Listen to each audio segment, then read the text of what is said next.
Hello everybody, welcome back to Pop Palace. My name is Jack, and I'm so excited to have you back for Season 3, Episode 2.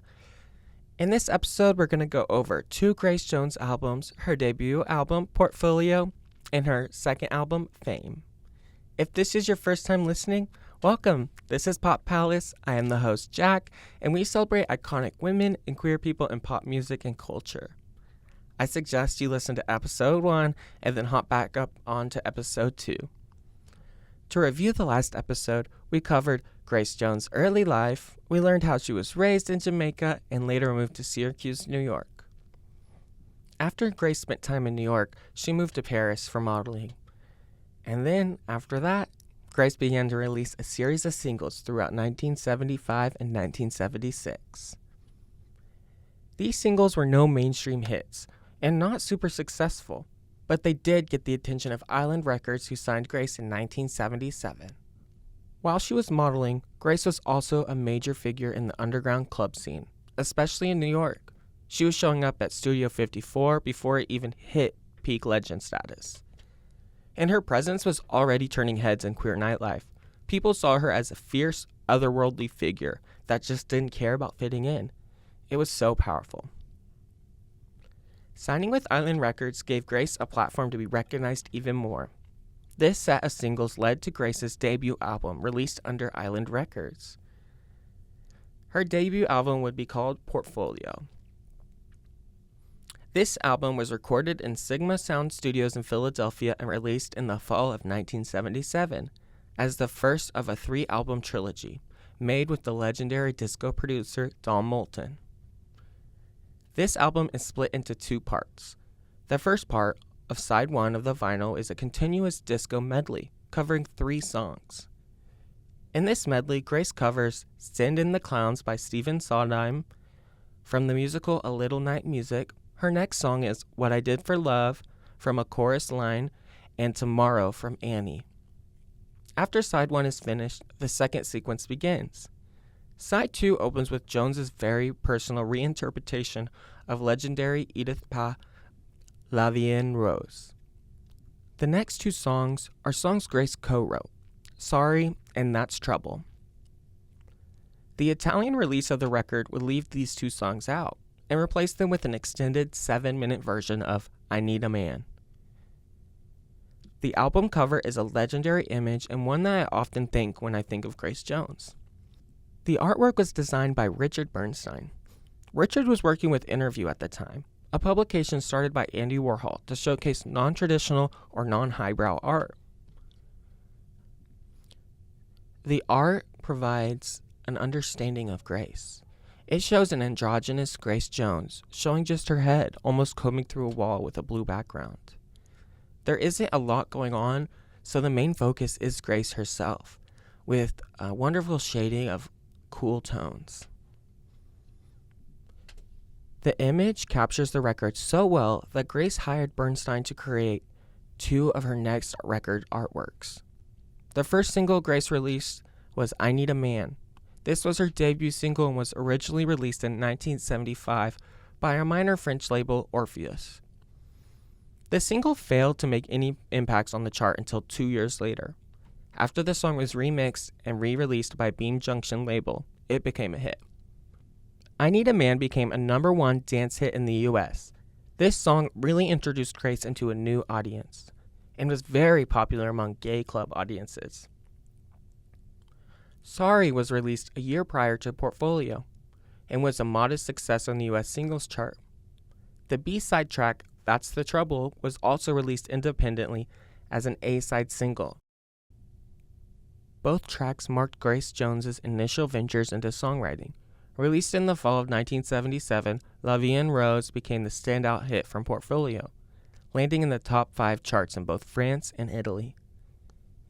Its 1983 re-release saw similar success, breaking into the top 5 in the Netherlands. Meanwhile, What I Did for Love earned a spot in the top 10 on the US dance charts. The album did not go so great commercially, gaining many negative reviews from various music critics. Andrew Hamilton of AllMusic rated the album 2 out of 5 stars, commenting that Though polished, the album tracks don't jump out at you, and ultimately describing it as more of a producer's album. However, he did acknowledge Grace Jones's efforts, noting that she gives credence to old photos. With tracks like Send in the Clowns, La Vie en Rose, and I Need a Man, the later of which, according to Hamilton, displays a vulnerable Jones. Portfolio peaked at number 52 on the US Black Albums chart and reached number 109 on Billboard's main albums chart. The album found greater success in Europe. The album was well received in Italy, earning a top 10 spot in 1978 and again in the Netherlands in 1983. So, Portfolio wasn't a chart topper, but it was a launch pad. It gave Grace Jones the freedom to experiment, to perform, and mostly to evolve. The album introduced her to the disco world, but she was already looking beyond it. And in 1978, Grace came back swinging, with the same producers, the same fearless attitude, and even sharper sense of self. She dropped the second part of her disco trilogy, an album that was bolder, glossier, and ready to push the boundaries even further. Up next, we have Fame. After the recording and release of Portfolio, Grace teamed back up with legendary producer Tom Moulton. They delivered a rapid follow-up album called Fame. The album was also recorded at Sigma Sound Studios in Philadelphia, and the new album would consist of a set of mainstream-oriented disco tracks. They used a similar format as Portfolio, using repeated disco tracks, similar to Portfolio Side A. It was a continuous medley, and Side B began with another reinterpretation of a French classic. This time Grace covered Jacques Prévert's Les Feuilles Mortes. Please excuse my pronunciation. That was me after about 5 times trying to say it. She sang this song in English as Autumn Leaves. The album was dedicated with love to a true artist, Jean-Paul Goude, as put in the liner notes. Similarly to Portfolio, Fame had several releases. In each region, different A and B sides were available. For example, if you bought the record in Canada, you would buy the album and it included another French language track, Comme ou oise quoisim ove, which replaced All on a Summer's Night, and in most other territories was issued as the B-side on the single Do or Die. But if you bought the record in Japan, you would receive a record without the song Below the Belt, which was replaced with a French reinterpretation song. The album was a hit on the North American club scene, and the Do or Die, Pride, Fame side reached top 10 on both US Hot Dance Club Play and Canadian Dance Urban charts. Fame also charted respectably in Italy and Sweden, which were Jones's most successful markets during the disco era. Now let's talk about the life of Fame after its original release. The album didn't see a CD version until the early 90s, and even then it didn't stay in print for long. It kind of disappeared for a while. Then, in 2011, it finally got the remastered treatment, thanks to a label called Gold Legion. They're known for bringing classic disco records back to life on CD. That reissue didn't include any bonus tracks, but it was the first time fans could get a clean, official version again. A few years later, in 2015, Fame made a return in the UK, this time packaged with Portfolio and Muse, in a disco-era box set.